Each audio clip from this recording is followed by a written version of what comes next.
Welcome to the Enneagram 2.0 podcast. I'm Beatrice Chestnut. And I'm Uranio Pais. And today we're talking about myths and misconceptions about the Enneagram personality types when you don't know the subtypes, because we believe that the subtypes, the instinct-based subtypes, the approach we use that derives from Claudio Narajano really clarifies what the types are really like and what the inner growth journey is for each of the types.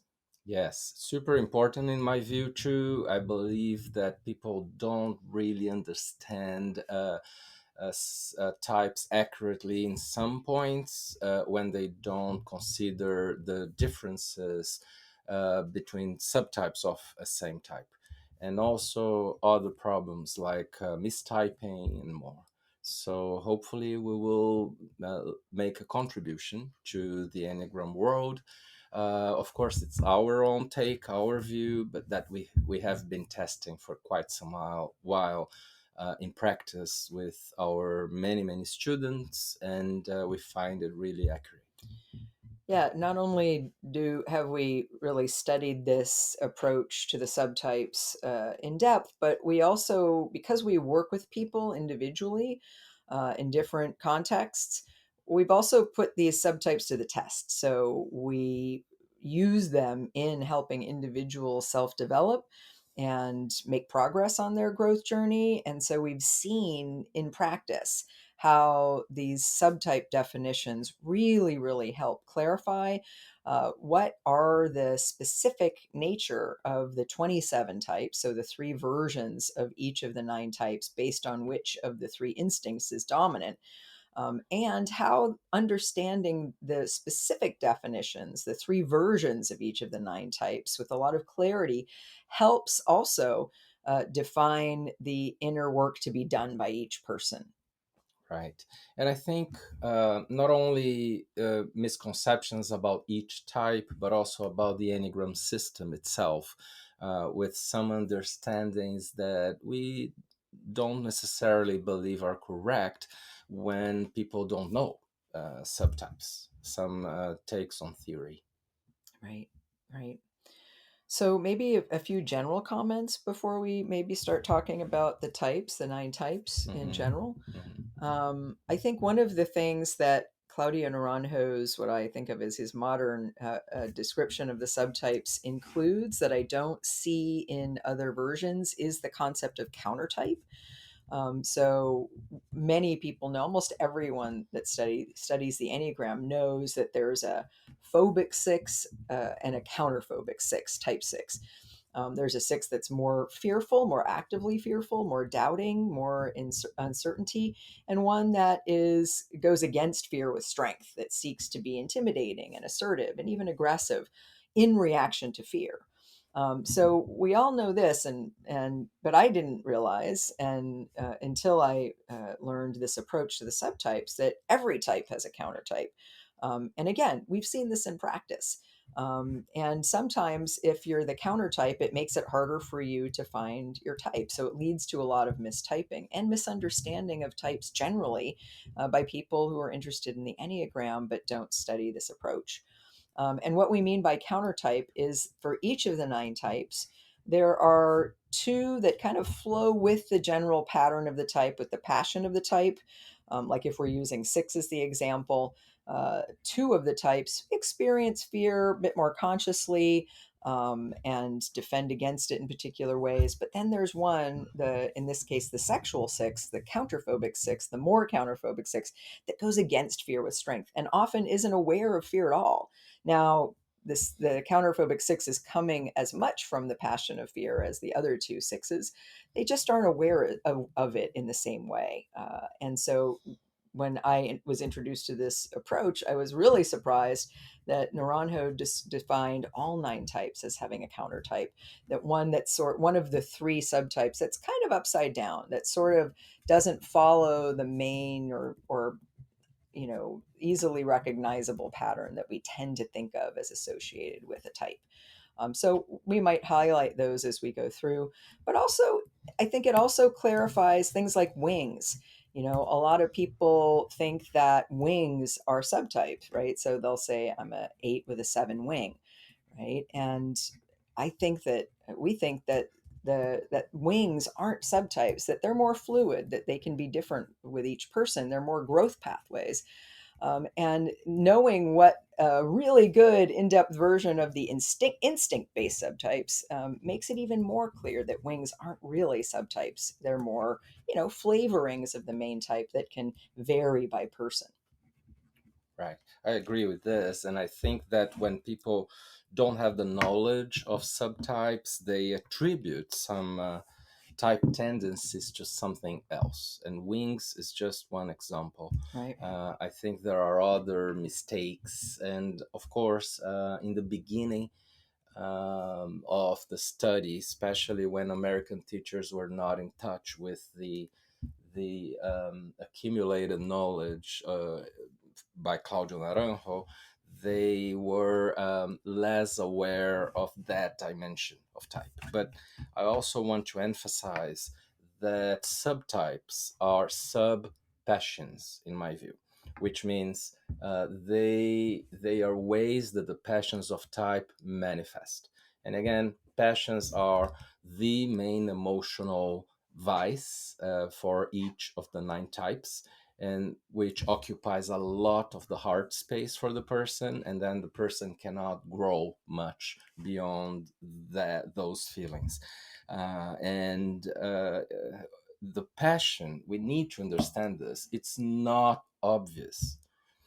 People think it may be obvious, but it's not. They are not obvious, the passions, and they have so many unconscious manifestations, indirect manifestations, and many of them are related to the subtypes. Subtypes make us manifest the passion of our type in specific ways, and even Enneagram teachers can miss out that people are of that type because they don't know that particular manifestation of the type's passion. Yes, and of course the passion is that central motivation, stemming from the heart center, that is often very unconscious, as Uranio says, and but often directs a lot of different emotional patterns and behavioral patterns as well. Mhm. And in concert with the dominant instinct, kind of combines together in an alchemical mix to create a kind of sub personality, right? So there are 3 kinds of 4s, there are 3 kinds of 3s, 3 kinds of 6s, 3 kinds of 9s, not just one. And if we put all of one type in one bucket, we miss a lot of the nuances that people experience when they are experiencing their type. And these nuances, we believe, are really accounted for much more at the subtype level when we can describe the 3 different versions. Because you almost can't talk about one person of a particular type because they can be really, really different according to subtype. And we believe that it's very, very important to include these nuances when we talk about the Enneagram types in any meaningful way, if we're applying them in a way where we expect them to really help us in our inner growth journey. Mhm. Agreed. And just to add to that, I think the subtypes also clarify how the instincts operate, not only how the passion operates, but I think when people don't follow the Claudio Naranjo version, uh, the approach that we use, to me, the subtype descriptions seem a little more watered down. There's not as much substance. There's not as much definition. There's not as much deep, sort of really clarifying nuance. And we'll point some of these out as we go through the types. But then what also happens is people think the instincts are more generic than they really are. They think, for instance, all self-preservation dominant people do this, this, and this. All self-preservation dominants focus a lot on money and how much money they have in the bank in the same way, or on seeking safety in the way, or think in the same way, or looking at resources or food or comfort in exactly the same way. But when we combine the instincts with the types and this approach to subtypes, we find that the instincts can look really different depending on what type you are and how they manifest. And so I think another thing that ends up happening is people approach the instincts as a little bit more general and than they really are in practice when they combine with the type in this alchemical way. Right. I think that instincts are operating sometimes in ways that are described by people. But the thing is, the different centers of intelligence in the human being are mixed up. And the same way that the passion gets disguised by the subtype, the dominant instinct does too. And we could say that that the subtype also creates indirect manifestations of the dominant instinct. And it's important to know, therefore, that that operation of the instinct is many times unconscious or even hidden because of what is called civilization. People who are more civilized and try to adapt to society won't go around just showing that raw instinct, dominant instinct to people in ways as if they were cavemen and cavewomen. Knowing the subtypes is a way to know how we disguise both our dominant instincts and our passion. Right. Exactly. So maybe there's more to say general in terms of general points, but we'll probably pick those up as we go along. Maybe it's a good idea to talk about the nine types and identify some of these common mistakes or misconceptions that may occur when subtype isn't taken into account as a clarifying lens through which to really understand the nine types at a deep level, because we're taking into account exactly the different forms that they show up in practice. Right. So, do you want to start with type 8? I can if you want. Feel free to also start if you prefer. So I think that sometimes people stereotype eights as being extroverted, as being out there, outgoing, speaking a lot, talking loudly, and I don't see this at all with some eights, like the self-preservation eight. And also, sometimes people think that eights have kind of a language that is more obviously aggressive. And sometimes, not always, but sometimes I don't see that with social eights for reasons that we have explained in the episodes we talked about subtypes. But maybe you would like to elaborate on this or add another topic. So, I think in terms of eights, I think sometimes people have some stereotypes about eights as always being angry or angry in the same way or always dominating, relationships or situations. And I think, like you said, for instance, the self preservation aid I find to be much more self contained. I think sometimes self preservation aids can almost look like fives. And I think people don't understand that an eight can kind of look five-ish, like a little bit more private, more concerned with their own sort of smaller sphere of influence than needing to control or have power in general. And that these eights can be just sort of keep to themselves more. There's an armor there that is important, but they may not be seeking power, needing to have power and control over everything that's happening, or in as big a way as people sometimes believe. And I also think, as you said, the social eight is the counter type, right? So it's an eight that's both rebellious and pushing against authority as eights do, but also very oriented toward taking care of others, protecting others, watching out for others, in such a way that they can even look a bit like a two. And sometimes I think social eights get mistyped as twos or they're not understood. I also think that social eights, the level at which they take care of others and don't receive care themselves, sometimes isn't seen by people.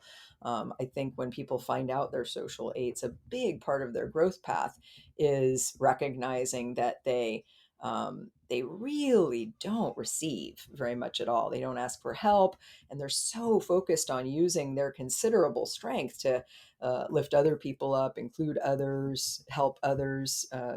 Sometimes, especially people they perceive as weak and needing protection, but they really don't have a hard time being cared for themselves, and especially if they have self-preservation repressed, I would say. And in terms of the sexual eight, I think sexual eights can actually be quite emotional and really bring a lot of intensity, passion, emotion to relationships. And I think sometimes people just think eights are only emotional when it comes to being angry. But I think they can bring a wider range of emotions, and especially passion and intensity, to the way they interact in ways that almost make them look like a heart type sometimes in some cases. And I think some people don't see that nuance. Yeah, and also sexual aids at times, they say very good things about themselves as if they are self-promoting, Mm. and that can be seen as a concern with image. Hmm. But actually, in my view, what's behind is a power game. Mm. Like I want to be central and look at me as this magnetic person, Mm. and I trust myself. And if others don't see that, they don't really care. It's not image, and they make sure that the domination happens. But they have this whole speech that might look like a heart type, and sometimes a four, sometimes a three.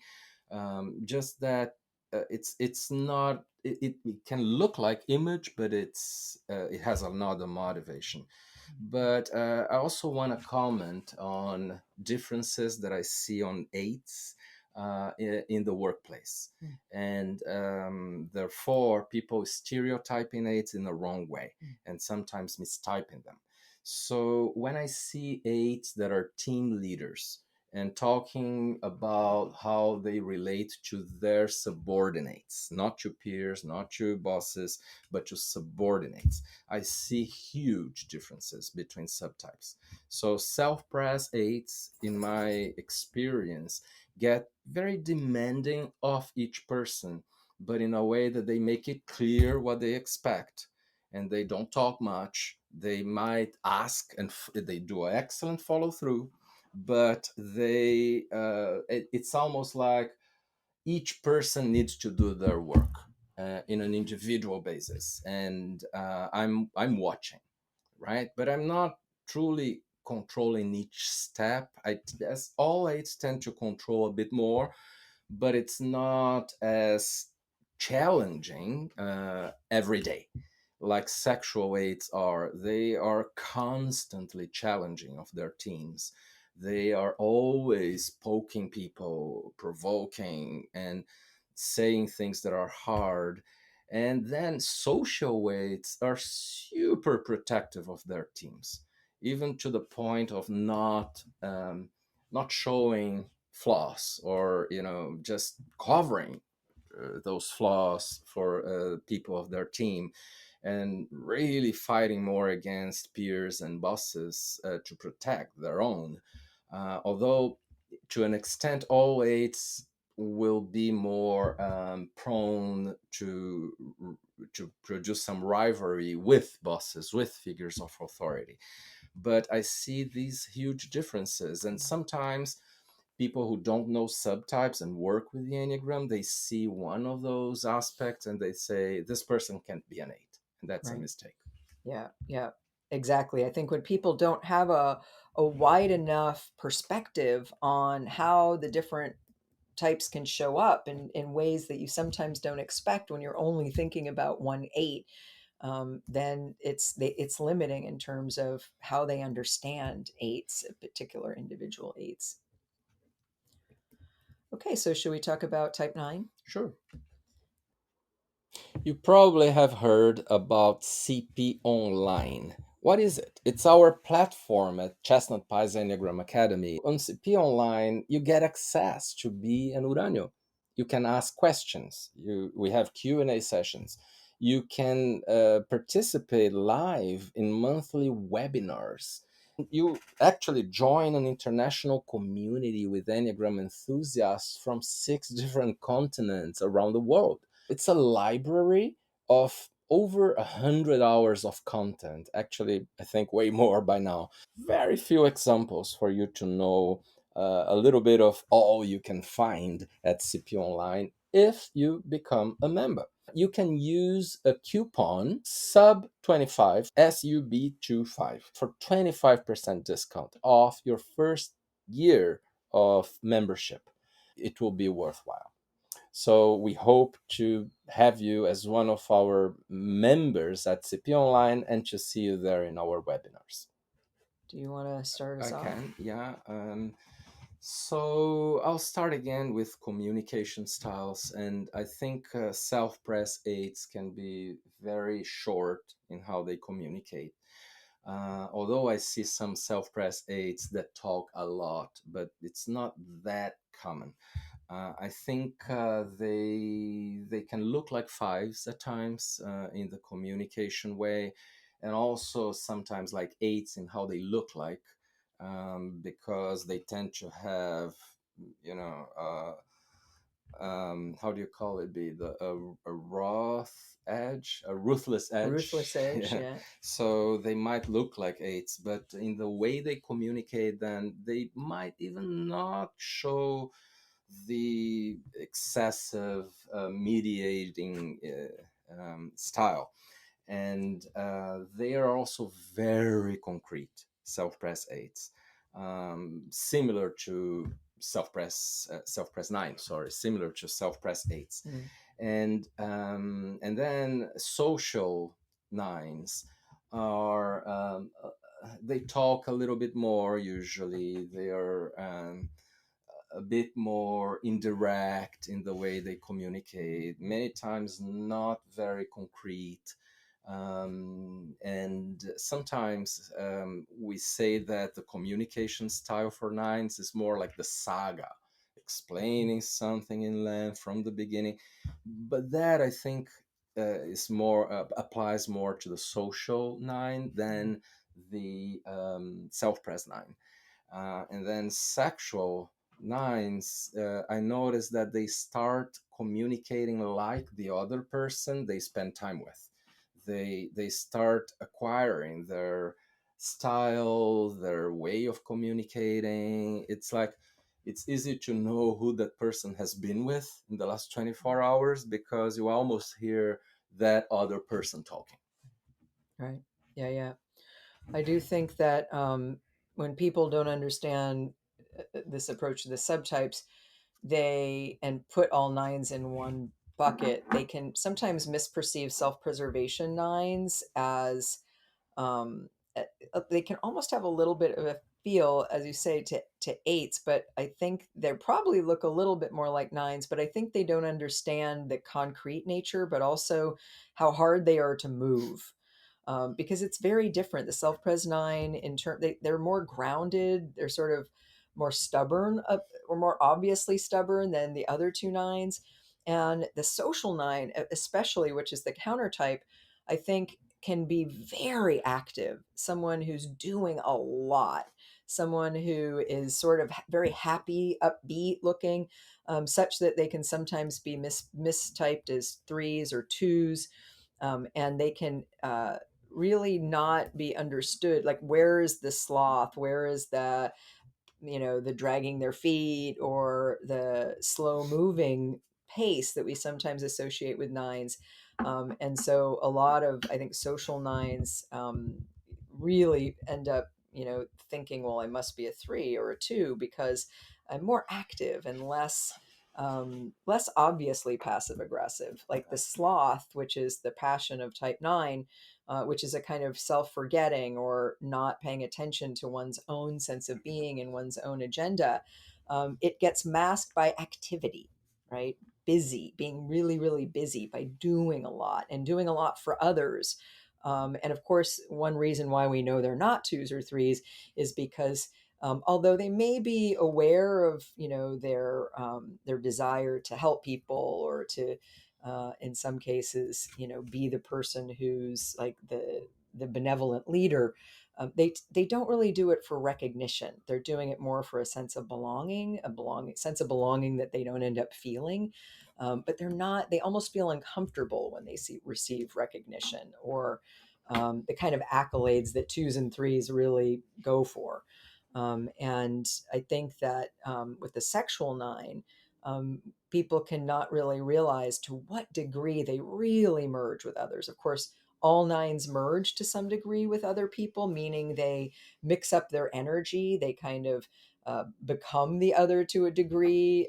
They energetically mix themselves up to the point where they're not really sure sometimes where the boundaries are between them and someone else. But sexual nines really do that the most, and they can be really so focused on the other in such a big way that I think people don't really understand that aspect of sexual nines, that there's this almost umbilical connection they feel with someone else where they can really take on or sort of energetically absorb somebody else's energy or somebody else's opinions or reason for being and not have their own as much and not see those boundaries. I think sometimes people don't, and I think sometimes sexual nines can also get mistyped as heart types because they can be a bit more emotional, but they tend to not be as assertive because they're so much in service of the connection, and that connection goes so deep and it's so energetic. Yeah, I want to build on a few things that you have already said. I think that self-pressed nines are the real stubborn people, while the social nines and the sexual nines are more passive aggressive in Mm. other ways, Hmm. not necessarily with stubbornness, especially when self-preservations last Hmm. and in the instinctual sequence. Although all nines are stubborn to a point, it's completely different for a self-pressed nine. That's what I would call classic stubbornness. Also, we used to say that all nines seek for comfort. And I totally agree with that, no doubt. But the kind of comfort changes significantly. Mm. So for self-pressed nines, there is always in the center the physical comfort in some way, like the couch in the living room, or the bed, or food, or something like that. While the social seeks for the comfort of belonging, Mm. and then they relax in a way that's not really relaxing. It's self-forgetting, it's sloth. So it's a very different kind of comfort. And for sexuals, it's the comfort of being merged with that significant other, Mm. or that important other Hmm. person in their lives Right. at the moment. So, as you said, I think that sexual nines are the ones that truly merge with others. I think that even when sexual instinct is last for a nine, it's even a bit difficult to say that they merge. I would use another word, perhaps. Although we might say that to a degree all nines merge. Maybe it's so different than what happens with a sexual nine that we could find another word, like losing myself on the other at times in terms of opinions and more. But it's really very different in terms of the level of merging. Right. Right. So let's talk about ones. Okay, so yeah, I think a basic thing is not all ones are perfectionists, and Right. if the person's not a perfectionist in the detail-oriented Hmm. way, they can still be ones. Yes, Right. especially if self-pres is last, you won't see as much of that feature. Also, sometimes ones don't show as much of the self-criticism tendency as we think, although they are always very self-critical, very, and they will tell you probably that they are, but they don't easily show that. For instance, if they are sexual ones with social second, it might not show as being too self-critical. And one third thing is, I find the level of rigidity in the body not in behaviors, but in the body, very different for all three kinds of ones. They're all three subtypes. And especially, I don't see social ones being as stiff in their bodies usually as like self-pressed ones are. Mhm. So more from a somatic way, I think there are also big differences. But what do you think? Well, what about the sexual one when it comes to rigidity? I know people are probably wondering about I that. think they are rigid, not as much though as self-pressed ones. I think self-pressed ones are unbeatable in Yeah. being contracted in their bodies, and Right. the rigidity of social ones get channeled more to a speech of what's right, Hmm. and they are more rigid in how they speak, what they say. I remember Claudio Naranjo saying that this sometimes is the one more concerned with grammar, with Mm. rules of Hmm. language, Hmm. and so they can channel part of that stiffness to things like language. Hmm. But then sexual ones, they are contracted, but they can at times let go of part of that contraction when they push anger out. Hmm. Not all of it, not most of it, but a good part of it. Hmm. Different than self-pressed ones that keep it almost all inside the anger. I mean, so I don't see. I think that I notice more easily the anger, even if contained, on ones, or sexual ones, than on other ones, as in ready to attack. More prone to explode than the other ones, and I think that brings them a bit less contraction in the body. So I think there are different levels of stiffness in the body for ones. I also was I learned so much about ones when I learned the subtypes. It's again, it's like having a spotlight shown on all the detail that you didn't see before. Like the way that self-preservation ones are the ones that repress anger the most, right? And like you said, they're also the stiffest and the most rigid in their body, and that comes from the repression of anger and the way anger is held in the body in a completely different way. And when we work with ones, we find that self-preservation ones have the hardest time getting in touch with anger and getting it out, pushing it out. And they and again the repression of anger for self-preservation ones makes them the warmest of the ones, and makes them sort of through reaction formation in the defense mechanism in which we go unconscious to the emotion we're feeling and express its opposite.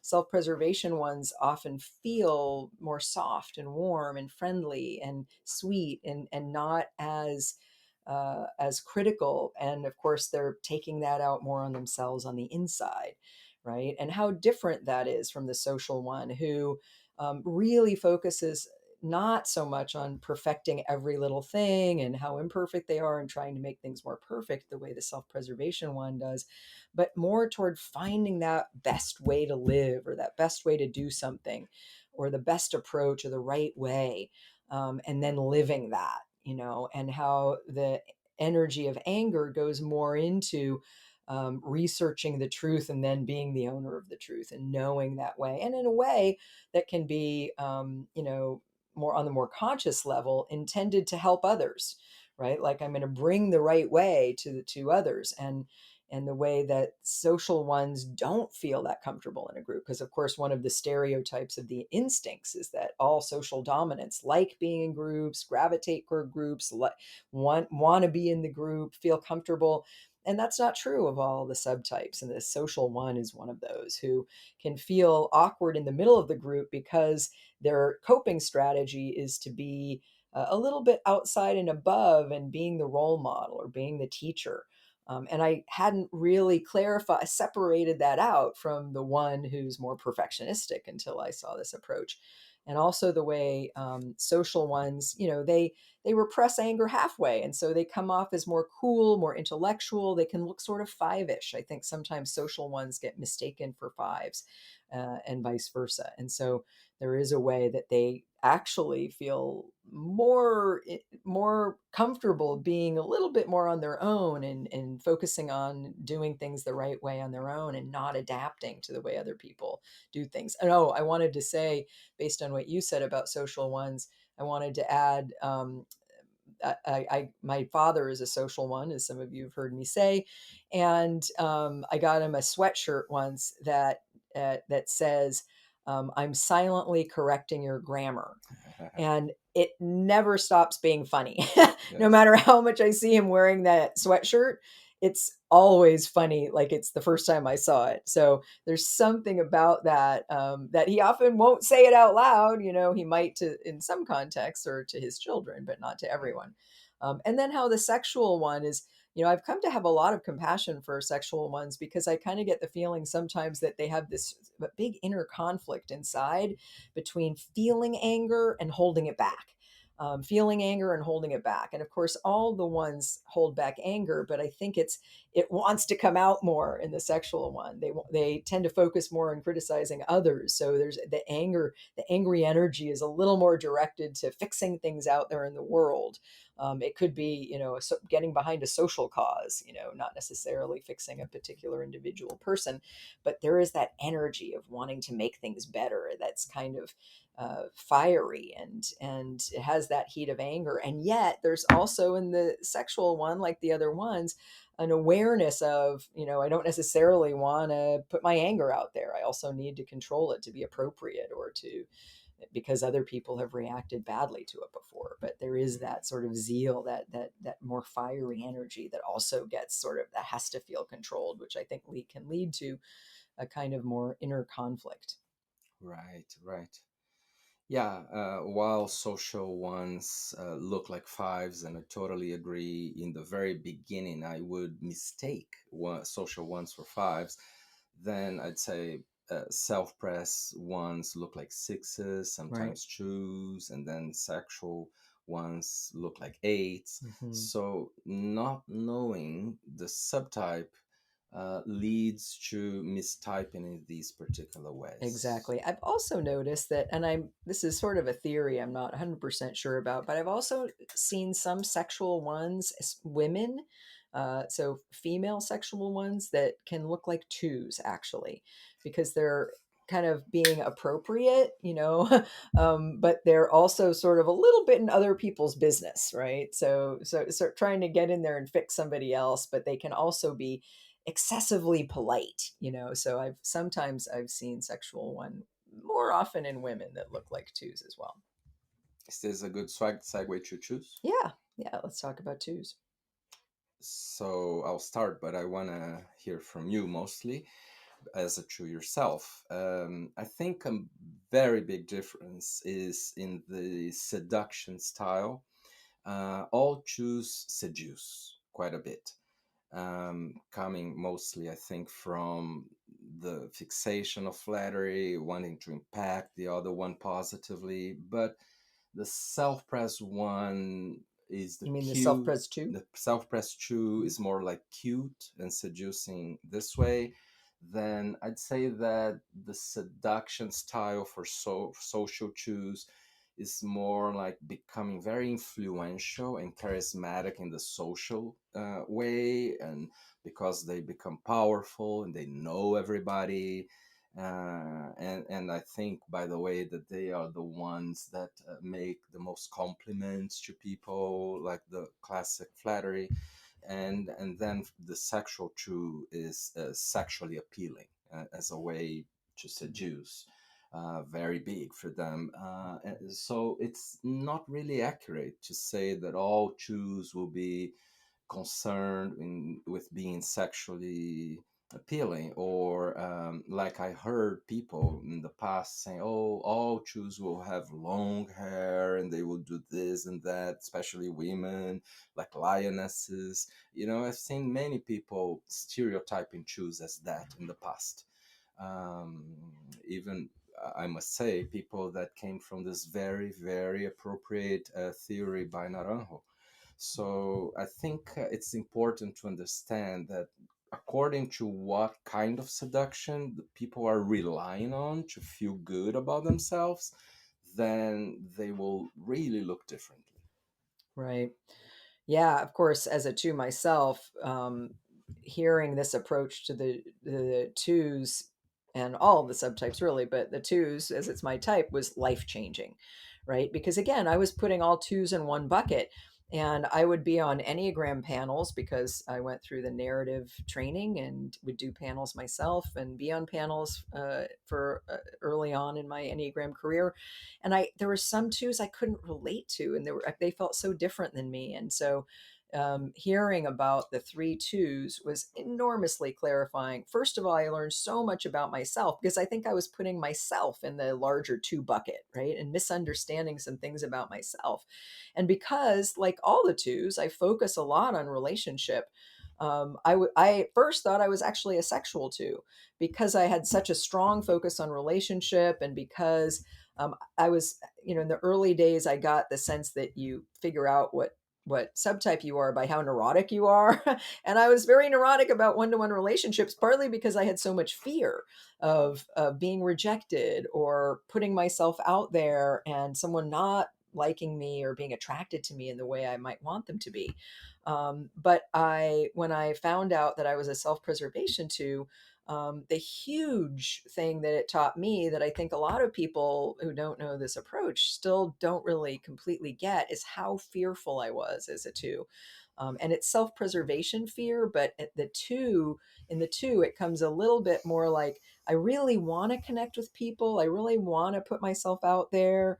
But I also am very afraid of rejection, of what will be asked of me, of starting to meet someone's needs and then not being able to decide I don't want to and make a boundary, and other things. And it's made me more of a shy person. And sometimes people would doubt if I was a two, not very often, but sometimes, and maybe even think I was a six because I did have more fear there. And again, before I found out I was self-preservation too, I didn't see that fear. And we twos can repress emotions, and we can, out of pride, not want to see certain things in ourselves.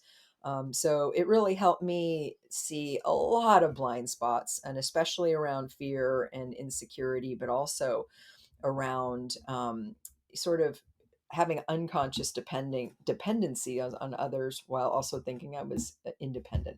And of course, it also clarified the difference between a self-preservation too that's more fearful, that takes a posture more like a child. And every time I say that, it's a bit humiliating because pride doesn't like to be seen as childlike and all the things that can go along with that. But the social twos being so different, almost a two that feels more like an eight, that's more powerful, that has an easier time being in front of a crowd and speaking to people, that wants to be influential in kind of a bigger stage, has more ambition. I always knew I had some ambition, but I sort of keep it under wraps. Like I don't want anyone to know about it because what if I fail at something? And of course, there's a lot of fear of that I might fail or I might not manifest in the way I want to. And so I need to sort of stay on the down low. There was a flying under the radar aspect to me as a two that I never found in the descriptions, but I did find in the self preservation two. So the social two being the two that's more controlling of others because they want to be more influential, that can be even more manipulative. And I definitely can be manipulative, but almost even more on in a down low and a hidden way. If I'm going to be manipulative, I had a little bit more sense of wanting to really do it in a way that nobody saw, but of course people did see in ways I didn't see. But the social two being that more of that eight-ish, more out there, more powerful in the world than I always felt like I was. And I of course had a lot more trouble like speaking in front of people, a lot more fear. And again, that all made sense when I found this approach.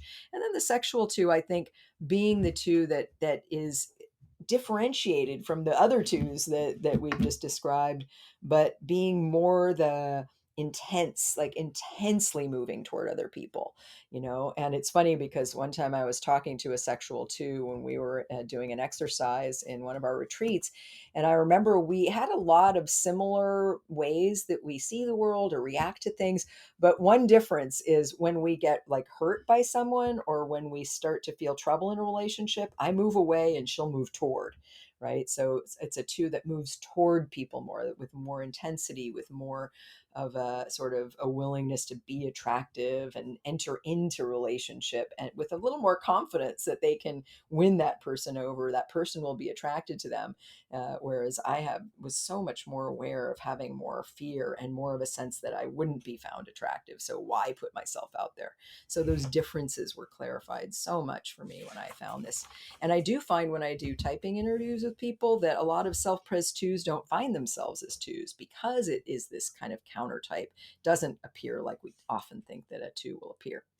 Right, good points. I want to ask you a question about choose and the three subtypes. Um, do, do, how do you see the differences between the three subtypes of choose when it comes to self promoting and also showing off? That's a good question. I know for me as a self-preservation too, it's been very challenging to self-promote. It's a real challenge. It feels uncomfortable. It feels, I will say especially once I learned the Enneagram, I have fear of pride, right? So I have fear that if I self promote, people will see me as bragging, or a little bit like we talk about the three, as wanting to be like thinking I'm so great, you know. So I have a lot of ambivalence and fear of self promotion, whereas I think social twos are better at it, especially if it's about a company or a job or a role they take on. I think they can be quite good at it. And then I think sexual twos can be better at self promotion, but also have an underlying layer of insecurity because it's so important that people find them attractive, that I think there can be also some fear about them not being seen the way they really want people to see them. But maybe more effort goes in that direction a little more easily. Um, but that's just my initial take. I haven't really thought about that, but it's a good question. Mm. Should we move on to threes? Yeah. So why don't you start? Since I've been talking a lot, hopefully not too much about twos. No, it was very good. So, a few things about threes. One is some threes don't care as much, at least consciously and behavior wise, about image. And some threes don't care as much, at least clearly, about goals. And sometimes we say all threes are about goals and all threes are about images. But to me, it really depends. And I must say, not only on subtype, but also on the whole instinctual sequence, in my view. I just see that like social threes with self-pres repressed, they might talk about goals for others, but they don't care as much, and they adapt so easily to other goals, even when they haven't accomplished those. It's not as big for them, and then self-pressed threes with social last perhaps are not very much concerned with public image. And then image wise, the social three is more like really I need to be seen and applauded and revered even by everybody. While the sexual three is more by that one person or those few people when I get close to them. They don't really care as much about the whole public, Mhm. right? This is one thing, and then maybe you can say something. Then I want to say differences about the concept of success for Mm. each of the three. Great. I like too the way you're highlighting sequences, instinctual sequences, because because this approach to the subtypes, in my opinion, is so accurate, again, according to by the testing we've done by using this with people in the field or in our retreats and workshops, working with people individually as we do in coaching even. I think there's a way that we see how the instinctual sequences also create more nuances when you know the subtypes, because it's a sequence of the way the person relates to the subtypes. But main thing I want to say about the threes, and again, this approach really landed for me um, in a big way when it came to the threes, because what I think is most people out there that don't use this approach believe that all threes are social threes. Like the only three is a social three. A lot of people believe that all threes are really competitive. All threes can be aggressive and sort of wanting to win or wanting to be the best or wanting to be seen on stage as in a really positive way as super successful. And I think, of course, all those traits do apply to all the threes, but especially that's the social three. And when I learned this approach, I thought, wow, I'd never even heard of the self-preservation three or the sexual three. That these were completely different types or versions of three that I never ever would have known or seen or identified if it wasn't for this approach. And again, it's the value of this approach is sort of putting in the three different buckets, what tends to be put in one bucket. So in a way that the definition, the nuance is muddied up. So I think the social three is really the three that gets written about in a lot of the books as that um, person who really cares about image and who has a really good image because they're so good at creating an image of success and really wanting to have the designer label or the big job or the nice car and feeling really great about that and almost having a confidence that they can reach any goal and win any Right. contest. And all of this is the social three, whereas the self-pres three is really different. They tend to be more modest in that they, because of the self-preservation instinct, they're focused more on being good, not only looking good, but being good. You've got to actually do the good job because there's more anxiety about getting it right, not just looking good, like being the good model of there's a more of an influence of morality, being a good person. And so they can look like ones. And I think a lot of self-pres threes get mistyped as ones. And of course, the difference being that the one has this internal gut sense of right and wrong that they tend to apply, whereas the self-pres three is defining good as defined by the social context they're in.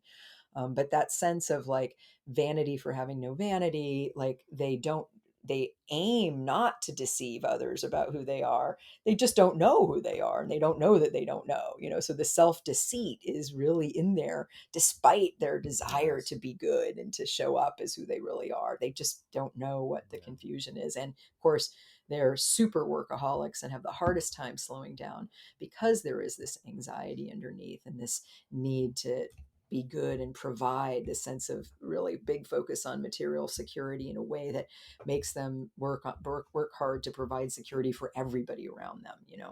And then of course the sexual three being a more two-ish three, more of a pleaser, more of someone who's really focused on attracting other people by their image, by the way they are, and has a kind of charisma. And the Naranjo name of original name of masculine feminine to was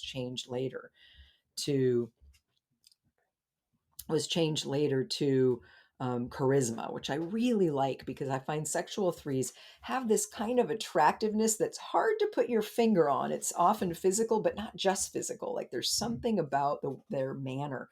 And I would never have known this. They're also the type of all 27 who's least connected to themselves. And because of that, I think the sexual three mistypes a lot because they don't know who they are, right? Yes. So it's well-meaning. There's a way that they're trying to find out their type, but they may have identified with another type that is who important people in their lives wanted them to be or look like, right? So they can have a real genuine confusion inside about who they really are, which Mm. is another way of having a hard time finding your type. Yes, yeah, very good points. And when it comes to success, I think it's important to understand that while most threes of all three subtypes will see success through the lenses of their careers, not all of them, but most of all three subtypes, the actual goal for them, uh, goals for them are different, and the way they see the end result that will make them be successful is really different. So for self-pressed threes, I think it's truly money and financial security. And then for social threes, it's a lot about status. Success is way more related to that. And then for sexual threes, it's more about I've built my career or my life, but am I admired by that person I live with, those Right. few friends I have? Right, right. That So important other person. It could be a spouse or somebody else. good. So moving on to four. Yeah. Okay, so you always teach how the three subtypes of four can make them look very, very different.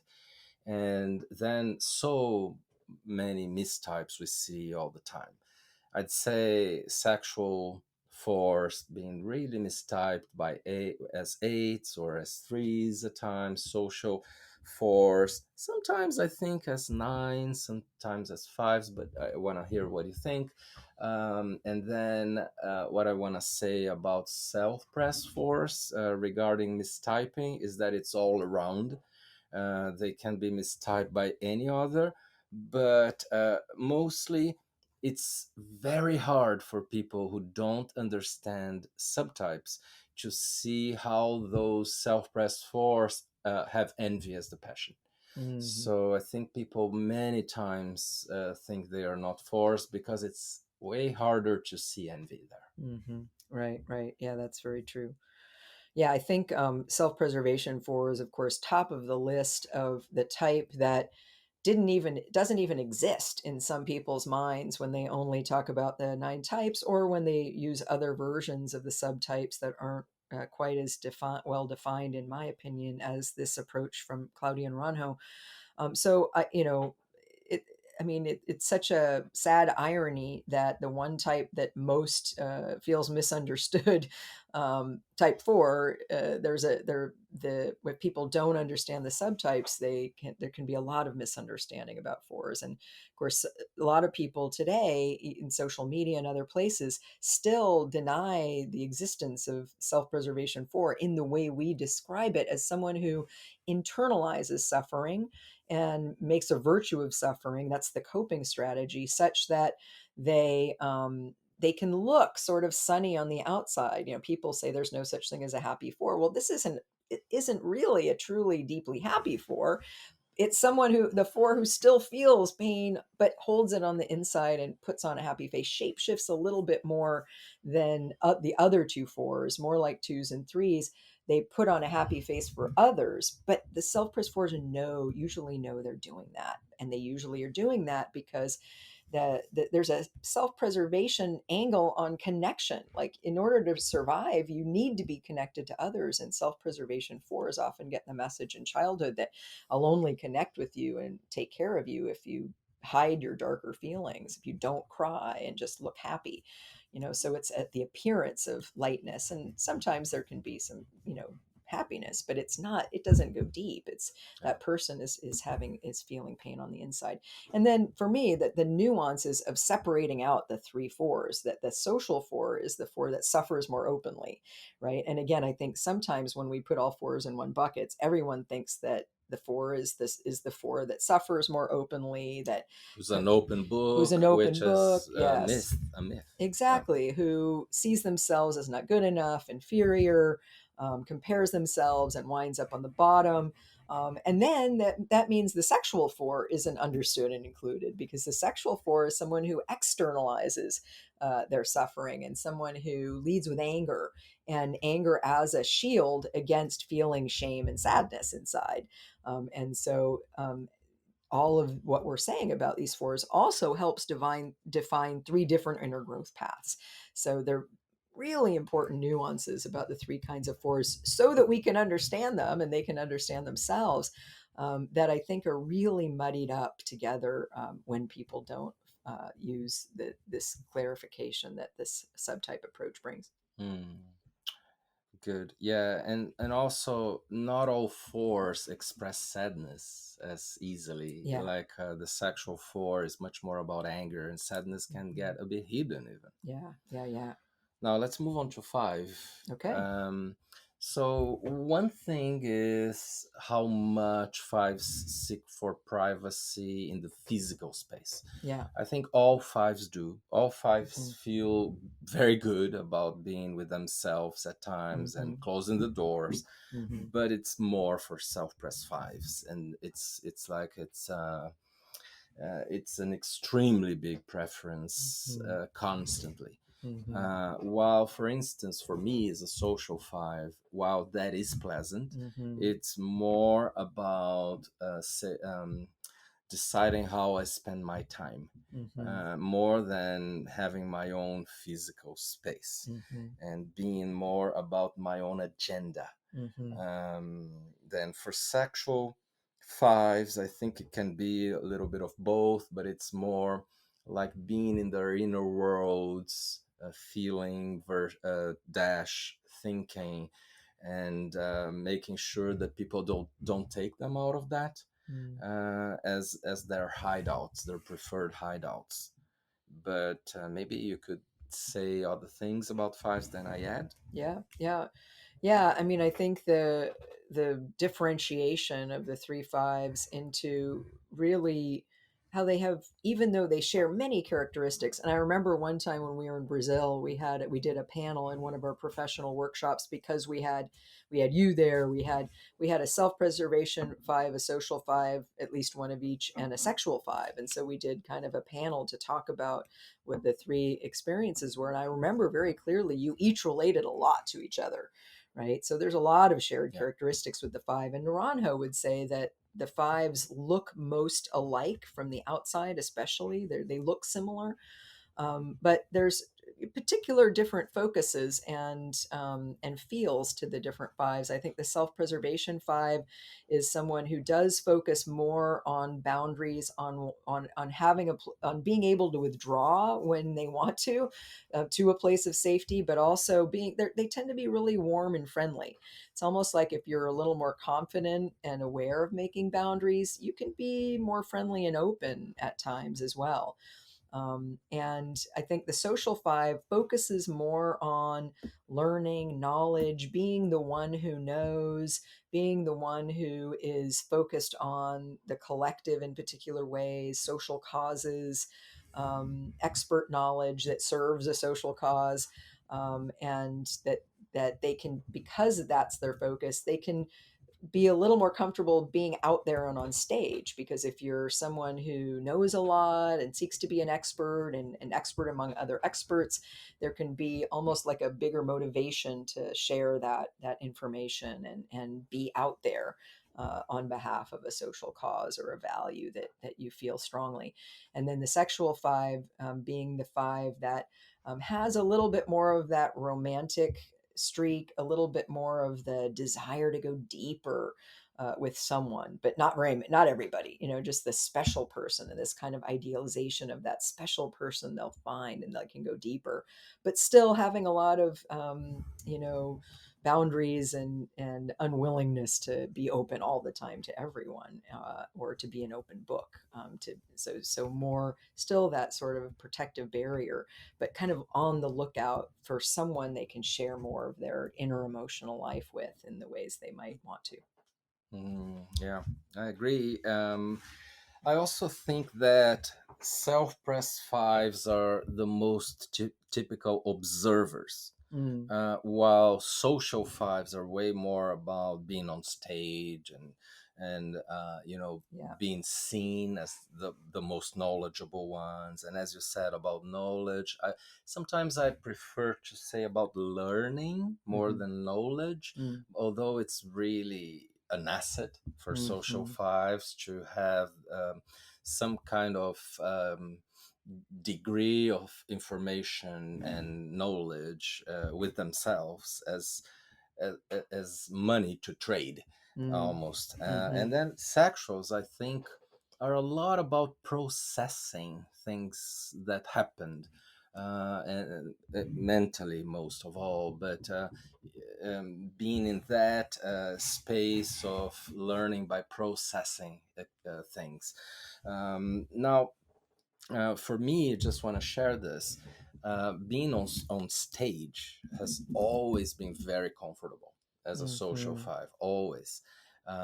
In high school, I would, be the one doing speeches at school, and then, in many different places. And it's crazy thinking uh, retroactively. I had my first training company when Hmm. I was 21. Wow. Who is a 21-year-old that thinks they can have a training company? Good point. So it's like it's very comfortable, especially in groups. For me, not as comfortable with in the one-on-one basis, although sexual is my second. So I think there is a really big, big stereotype talking about the fact that fives need to always be introverts. Yes.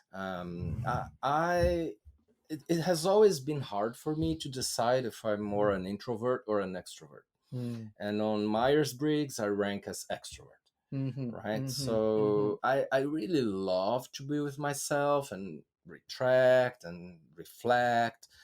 So I have a need for being reserved somehow. Hmm.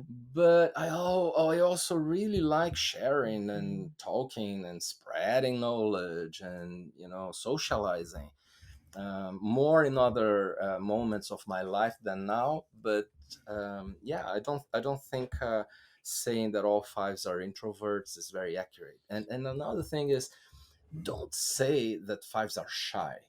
There are Mm. many fives that are shy, but it's not the majority. Mm. And I see like nines statistically being more shy than fives. It's Hmm. really about being reserved, Right, not shy. right. And I think the self-preservation is the most reserved. But even and I liked what you said about the self-preservation being the biggest observer.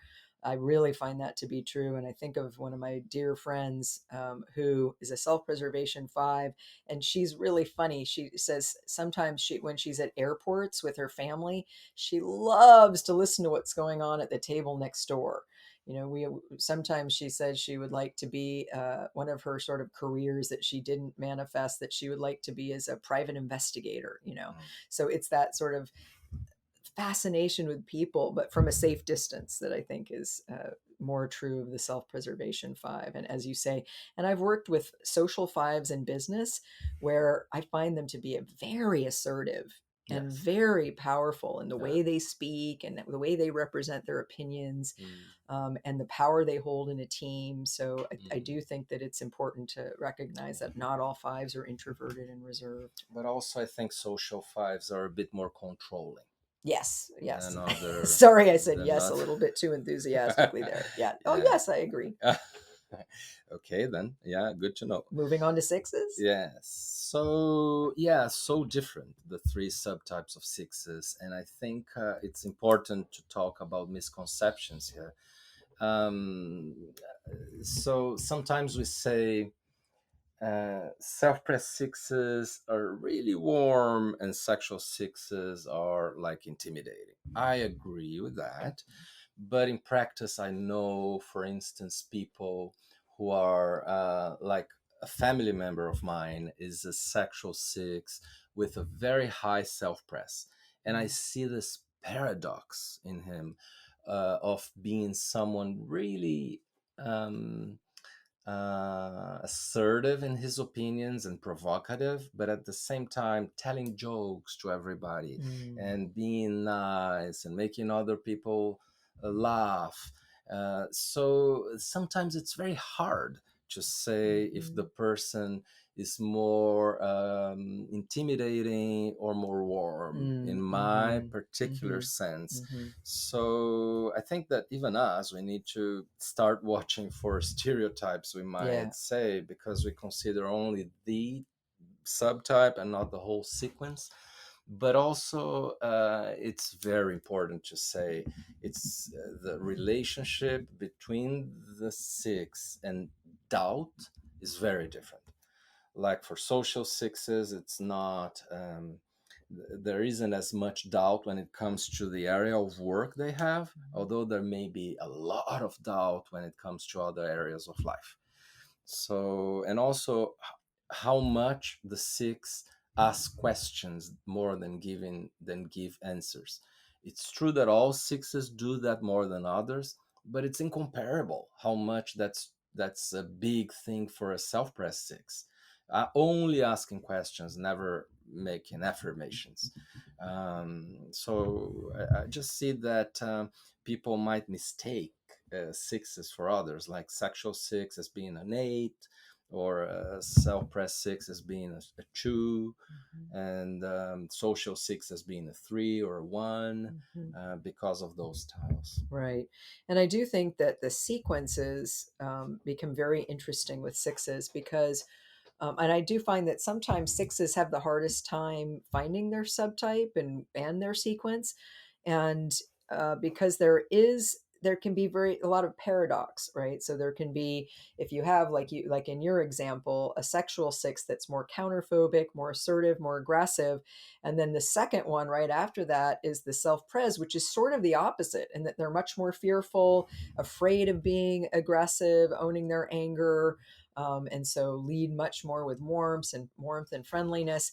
But if you have sexual and then self-pres, there can be this sort of contradiction, that sometimes you're counterphobic, other times there's a phobic response to things. So I do think that because, and Naranjo would say that the three sixes and the three fours are the most distinct from one another. So, it's almost hard to talk about one six, because one is more affectionate, one's more obedient and about duty, the social six, and one's more aggressive, the sexual six. When you then put them in a sequence, there can be more confusion about what you're dealing with. But I do think that the particular nuance of the self-preservation six being the one who's more in touch with fear, more in touch with doubt, more questioning, having a harder time being certain about anything, is an important nuance. And the fact that these three subtypes have three completely different coping strategies for dealing with fear, right? This is very important. Now, all sixes can say that before they learned the Enneagram, they weren't aware of fear. Even the self-preservation six, who's more anxious, who has more consciousness of fear, can sometimes say they called it something else, like wanting to be prepared or being perfectionistic or being a good problem solver.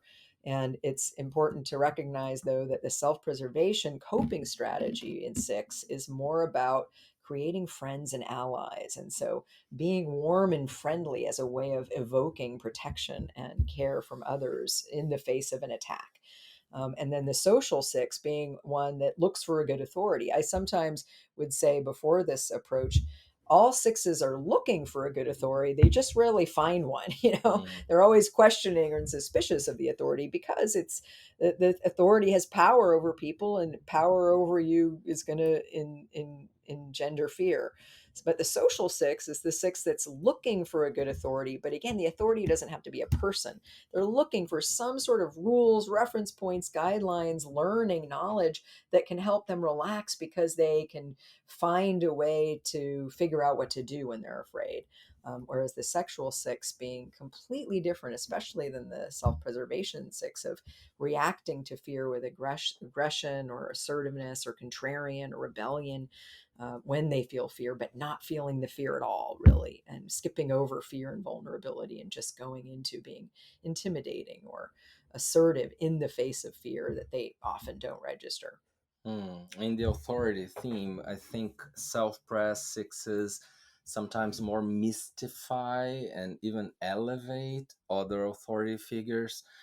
Social sixes sort of idealize the authority Mm-hmm. figures, and they really want them to be good, and sometimes they see them as good when they aren't, Mm-hmm. with projection, of course. Mm-hmm. And then sexual sixes are the ones that are more constantly challenging of Mm-hmm. authority. Right. But I wanted to say something about groups. Mm. Social sixes to me are a bit more about causes.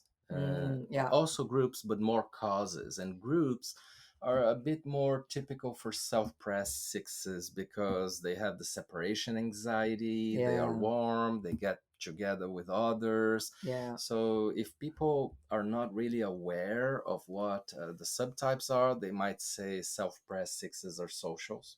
I agree. And I think that's an important thing, distinction. And I think the way the group shows up for the social six is, like you say, in causes, but also in just being super uber responsible. Hmm. Like I'm going to be super Yeah. responsible for the family. You know, I'm going to Hmm. think about everything because my job is not only to be finding safety for myself, but to find safety and protection and stability for everybody, you know, and it could be in the family or in a group they're in or the community.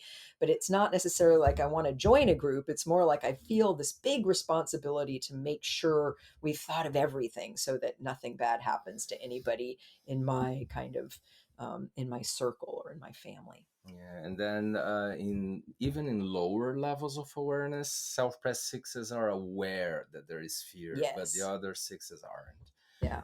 Not as much at Yeah, least. yeah. And there's a bit more of a tendency to run away and hide in light of fear as opposed Hmm. to sort of take some sort of action. Right. So Yeah. sevens. Sevens. Yeah, yeah. So, Go ahead. What do you want to start? you can start. Okay, so sevens. I think self-press seven is very pragmatic and sometimes prone to strategize the best ways to have success and earn money, and even at the cost of staying a little bit in initial phases that are not as pleasant in what they are doing because of that mindset.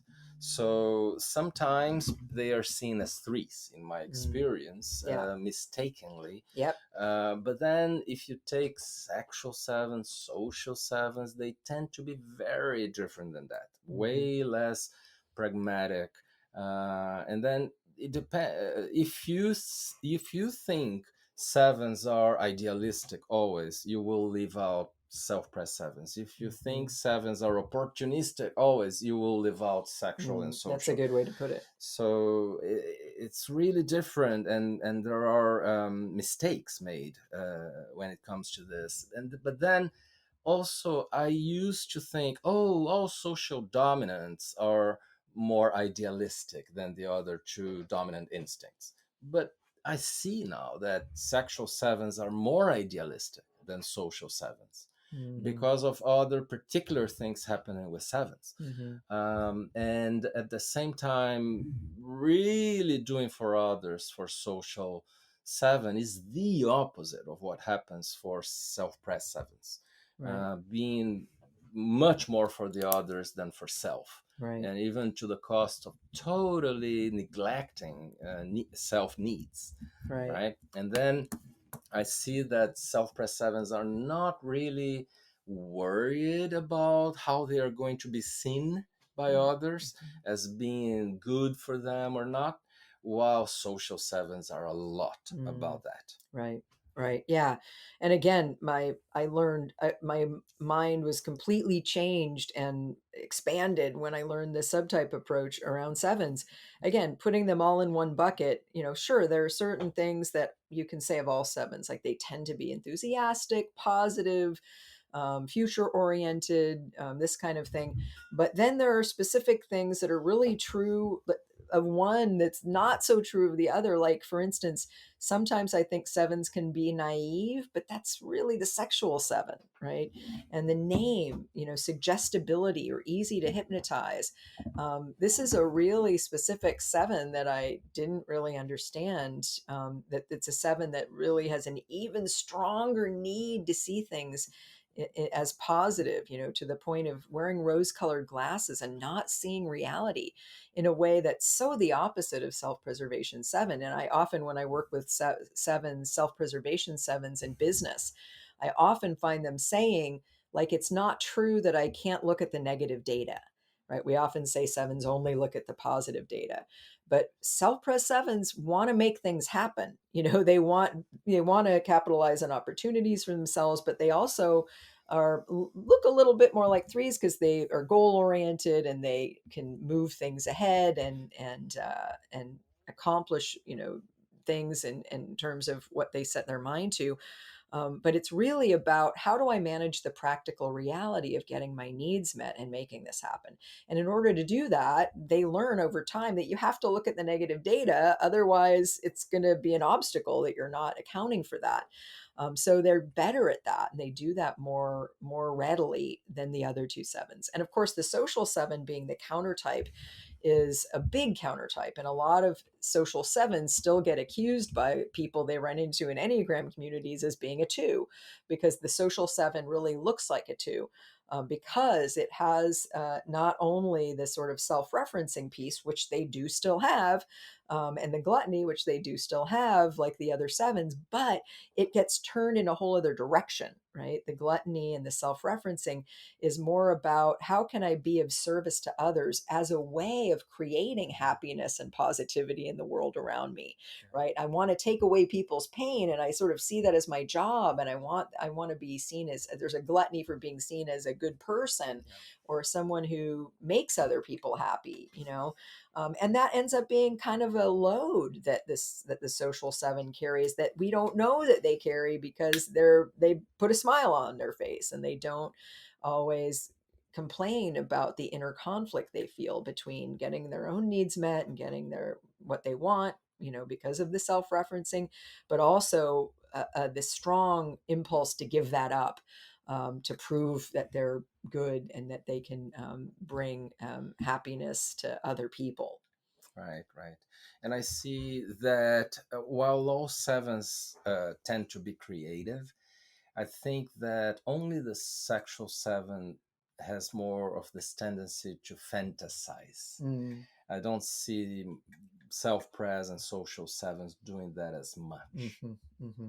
Makes sense. And it's not that the social seven is more down to earth or whatever. I think it's just that they are out there for others. They lose touch with themselves, but it's not really fantasizing. Hmm. I think sexual sevens are the ones that fantasize more. Right. Yeah, yeah, I think that's really true. So hopefully this has clarified things for people, and brought a little bit more of a finer point on some things we may have said before, but especially the crucial importance, really highlighting the crucial importance for including subtypes in a deeper understanding of the Enneagram, Yeah. especially if you're using it for inner work. Yeah. Thanks for listening. So that does it this week for the Enneagram 2.0 podcast. Join us again next time for the Enneagram 2.0 podcast, when we talk about all things Enneagram.